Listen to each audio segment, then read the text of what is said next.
आली की ट्रैक्टर वाली बुआ के नाम से मशहूर गुलाब बाई की कहानी। हम आपको एक ऐसी महिला से मिलवाने जा रहे हैं जिनकी जीवन की कहानी आपके दिल को छू जाएगी। ये कहानी न केवल महिला सशक्तिकरण का प्रतीक है, बल्कि ये हमें सिखाती है कि नारी सिर्फ घर के कामों तक सीमित नहीं रहती, बल्कि हर क्षेत्र में अपनी मेहनत और संघर्ष से खुद को साबित करती है। आइए जानते हैं धार जिले की गुलाब बाई की प्रेरक कहानी।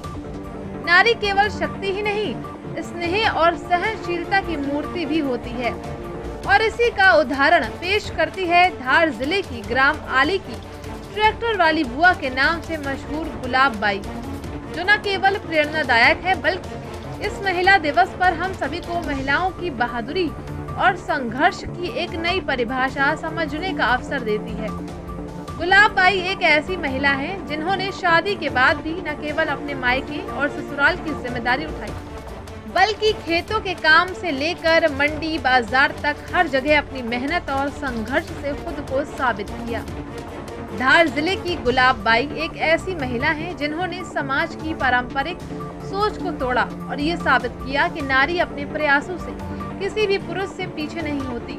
उनका ये संघर्ष और साहस हमें ये सिखाता है कि महिला किसी भी क्षेत्र में पुरुषों से कम नहीं होती। इस महिला दिवस पर हम सभी को ये प्रेरणा मिलती है कि महिलाओं की शक्ति केवल घर तक ही सीमित नहीं होती, बल्कि वे किसी भी कठिनाई का सामना करते हुए अपने परिवार और समाज के लिए हमेशा संघर्ष करती हैं।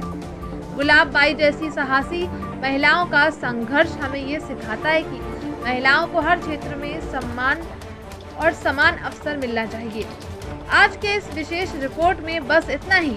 हम गुलाब बाई को उनके संघर्ष और प्रेरणा के लिए सलाम करते हैं। इस महिला दिवस पर हम सभी को अपनी जिम्मेदारी समझनी चाहिए और महिलाओं के संघर्ष को हमेशा सम्मान देना चाहिए। धार रिपोर्टर सुनील निगवाल की खास रिपोर्ट। छोटी उम्र में परेशानियों का सामना करना पड़ा, और क्या। छोटी सी थी मैं, 10-12 साल की, जब से ही पापा के साथ रह रहे थे। पापा के बाद फिर उन्होंने थोड़ा बड़े हुए, खेती बाड़ी का काम करते थे, उनके साथ साथ करते थे हम भी। शादी कर दी पढ़ाई स्कूल छोड़ने के बाद, और शादी के बाद 10-12 साल ससुराल में भी, ससुराल पक्ष की सब जिम्मेदारियां, जितनी भी परिवार सम्मिलित था 4-5 भाई का, उनके साथ में रहे। उसके बाद में फिर सन 85-84 में पापा का स्वास्थ्य ज्यादा खराब होने लगा। जब से पापा यहाँ ले आए थे मेरे को, उनके साथ ही रही। उनके स्वास्थ्य का देखना, खेती बाड़ी, घर का काम, डोर बेल संभालना, सिंचाई वगैरह, जो भी फसल बोना काटना, सब काम करते रहे। ट्रैक्टर वाली बुआ और बुलेट वाली बुआ के नाम से आप मशहूर है पूरे क्षेत्र में, क्या वजह है इसकी? ट्रैक्टर तो मजबूरी में लाना पड़ा। जब हमारे क्षेत्र में ट्रैक्टर कम थे और खेती समय पे हो नहीं पाती थी, तो कई आसपास में थे, उन लोगों को बोलते थे कि हमारा खेत घेर दो, बो दो, तो वो थोड़ा सा टालते थे। इसलिए सन 93 में हमने फिर ट्रैक्टर ले लिया जब पटेल मोटर्स से, मेसी फर्गूसन। जब से फिर ट्रैक्टर चलाना सीख गई। बुलेट वाली बुआ भी बोलते हैं लोग। साइकिल से भी मैंने करीब 25-30 साल तक वो साइकिल चलाई। साइकिल से दूध डालना, ये दूसरा काम करना। उसके बाद फिर मोटरसाइकिल चलाना भी सीख गई थी, उससे भी मैंने दूध बांटा, घर का भी काम, आना जाना। ये अब 55 साल से ज्यादा उम्र आपकी हो गई है, अब भी क्या वैसे संघर्ष करना होता है? हाँ, संघर्ष तो चलता रहता है। पापा जाने के बाद से थोड़ा ज्यादा तकलीफ आ गई। पापा चले गए 2015 में। उसके बाद में 2-3 साल बाद हमारे मिस्टर भी शांत हो गए। उसके बाद में फिर 1 साल बाद हमारी बड़ी माता मेरे साथ रहती थी, वो भी चले गए। ऐसे परिवार में संघर्ष आते रहते। फिर भी भगवान ने कुछ शक्ति दी और उनसे भी संघर्ष, उस संघर्ष से भी निपटे।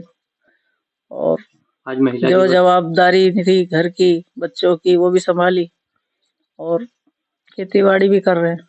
आज महिला दिवस है, क्या संदेश देंगे महिलाओं को? मेरा एक ही निवेदन है कि आज की युवा पीढ़ी, माताएं, बहनें, और क्या है कि आज शिक्षित जमाना हो गया है, तो कई महिलाओं को संघर्ष ज्यादा करना पड़ता है। कोई बातों पे उनको जीवन में ज्यादा परेशानी आती है, तो मेरा निवेदन है कि वो पीछे ना हटे महिलाएं, और नारी शक्ति माता स्वरूप रहती है, इसलिए उनको मेरा एक निवेदन है कि आगे वो संघर्ष से सामना करे जितना भी है, और उससे पीछे हट के मुंह ना मोड़ते हुए अपनी जितनी भी क्षमता है तो संघर्ष करते रहेंगे तो आगे बढ़ते रहोगे।